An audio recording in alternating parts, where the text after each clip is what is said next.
મિત્રો ચકલા જો કે હેવાયા થઈ ગયા છે, રોજ ચણની વાટ જોઈને બેઠા છે. આજે થોડુંક ચણ છે, ગાંઠિયા છે, સેવ છે, તો બિચારા કયું નાટી મારે છે તો નાખી આવું. હાલો મિત્રો, આપણે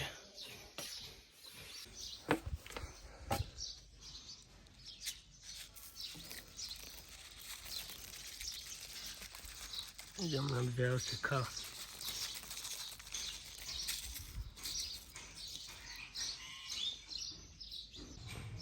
જઈ કેવા ખાય. તો મિત્રો, આ એક ચકલીનું બચ્ચું છે. જો પહેલી વખત ચણ ખાવા આવ્યું હતું, તો હું જ્યારે ચણ નાખવા ગયો તો મેં હાથ લાંબો કર્યો, ત્યાં હાથે આવીને બેસી ગયું છે.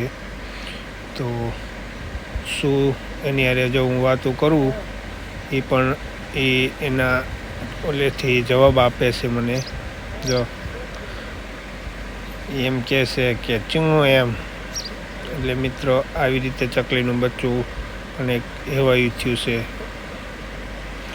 તો અહીંયા જો તમે, એ રોજ ચણ ખાવા આવે છે અને મારે દુકાને આવીને રોજ અહીંયા ચણ નાખવાનો સમય છે.